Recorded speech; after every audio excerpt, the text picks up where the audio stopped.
Steve Sarkisian's second full recruiting class at Texas finished as the third best in the nation, and those now freshmen are looking to have an early impact in their first season of college football. Hey folks, Tommy Yarish here alongside Eric Henry of Horns 24/7. Eric, good to have you with us, talking about four freshmen who can have an early impact for Steve Sarkisian and the Longhorns this year. And I think when you look at where to start, it's going to be in the backfield, a position where the Longhorns have had a lot of success over the past couple of years, especially with Tashard Choice at the helm. And speaking of Choice, he goes out and gets the guy he wants in the 2023 class, and it just so happens to be the number one running back in the nation in C.J. Baxter. You think about Bijan Robinson and Roschon Johnson departing.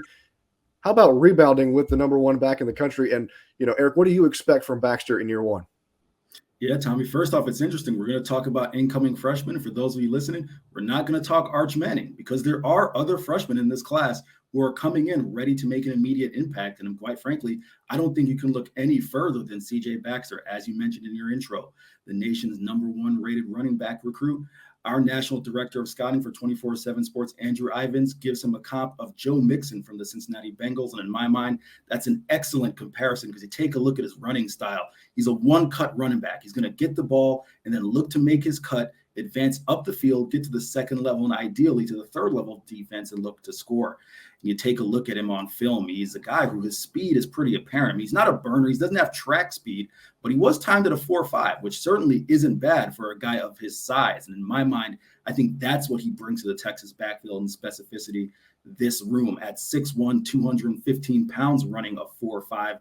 That is moving, and I don't care what you're timed at right there, but you take a look at some of the players returning. Jonathan Brooks, who, of course, got some extended playing time down the stretch with Bijan Robinson and Roschon Johnson not available, ran for 100 yards against Kansas, and, of course, had a score in the Valera Alamo Bowl, that the bowl game that the Horns played in. So you got him returning. He's probably in line, the first candidate to be that RB1. And then you take a look at Keelan Robinson, of course, the Alabama transfer last year, was the third down back, has really good hands, something that C.J. Baxter hasn't really had an opportunity to show in high school. And most backs, don't really get that opportunity to show their pass catching skills or pass blocking skills in high school because they're such great athletes. Their high school coaches just want to get the ball in their hands and let them run and make plays. And that's something that C.J. Baxter certainly can do. What I do think gives him a leg up and gives him an opportunity to see the field immediately in comparison to some of the freshmen are coming in is he got there early. We saw him in the spring. He was there for all the spring practice. He played in the spring game. So some of those things that I talked about him needing to work on, whether it's pass blocking, whether it's hands out the backfield, ideally he'll have had the opportunity to do that in spring camp. So by the time fall camp opens, he can really make a push for some carries and be that RB1 or even RB2, because he's a guy in my mind who, with the season that Texas is looking to have, you can't have too many weapons. So if he's a guy who it takes him a couple games, it takes him midway through the year to get his sea legs under him, and then he's making an impact later on in the year, that's just beneficial for Steve Sarkisian and company. I think it's interesting that you made that point of finding your legs midway through the season. I think another place that we can see that is in the linebacker room with the next guy that we'll talk about, and five-star number one linebacker in the 2023 class, Anthony Hill. You think about the linebacker position now for Texas. Jalen Ford, obviously the star there. David Benda alongside him, sort of a prove-it year for Benda. Is this maybe a position battle, for lack of a better term, where you think Anthony Hill can earn that starting spot by the middle of the year because he's honestly too hard to keep off the field? I think that's the great point to talk about with Anthony Hill. You have David Benda coming back. You have Jalen Ford coming back. You know Jalen Ford's going to be a starter. That's without question. David Benda is a talented player in his own right, but I think the big thing with him that you got to pay attention to is his Anthony Hill's athleticism is just superior to David Benda, right? Anthony Hill is a player who made plays in high school, at the line of scrimmage, behind the line of scrimmage, and at his size at 6'1", 240 pounds, it's going to be really difficult to keep him off the field. So again, for Horns fans, you've got to really be enticed, really tantalized at the idea of a linebacking duo of Ford, Anthony Hill.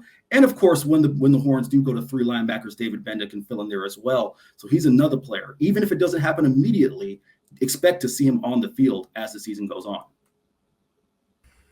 And another guy who's going to be hard to keep off the field is the number 7 wide receiver in the country, talking about 4-star, another guy from the DFW area in Jonte Cook. Cook won a state championship with the DeSoto Eagles last season, and now he comes to Texas, joining a wide receiver room that from top to bottom already has an incredible amount of talent in it. Whether you got Xavier Worthy, Isaiah Nayor coming back from injury, A.D. Mitchell comes in from Georgia via the portal. This is a room that you're going to have three guys on the field at most times, essentially, and they can all get the job done for you.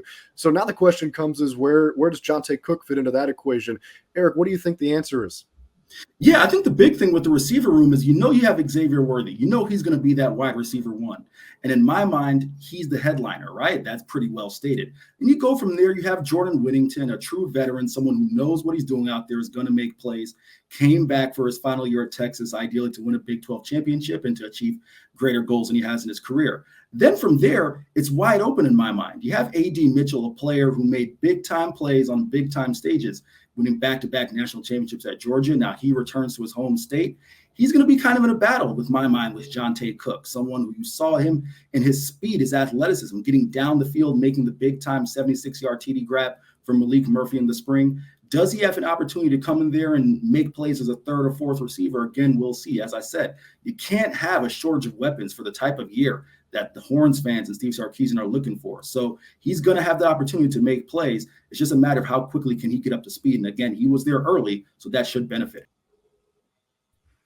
And we're going to close this out with a guy who has probably had to guard Jonte Cook a few times in practice, and that's four-star corner Malik Muhammad from South Oak Cliff High School, another guy in the Dallas-Fort Worth area. He won back-to-back Texas high school football state championships.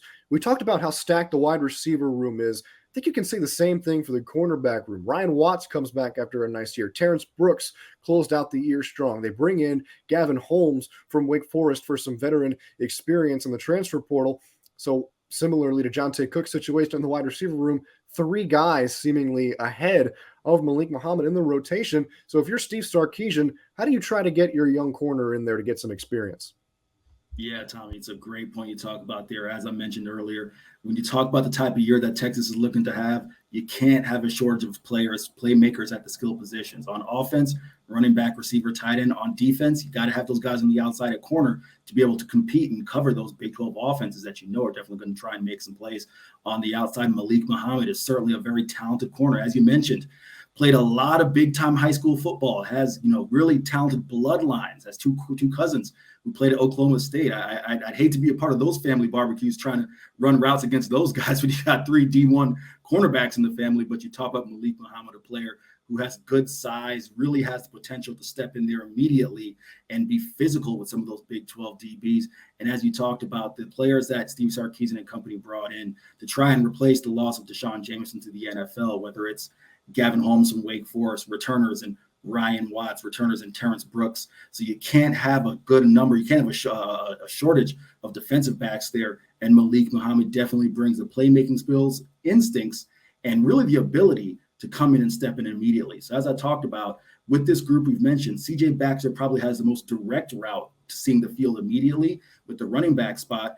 And then Malik Muhammad's right there, right after him, who, if he can get his legs under him, I know I've kind of said it a couple of times in this video, but when you talk about a Texas team, as I said, returning 15 starters from last year, the good thing about it is you don't have to have those freshmen step in and play immediately. So you can wait till 3, 4, 5 games into the season. All of a sudden, when you're in the middle of Big 12 play, you've got depth from your 4-star cornerback who's coming in and making plays immediately. So keep an eye on Malik Muhammad as that last guy who I really think has an opportunity to step in and be a big-time factor in what could be a big-time year for the Horns.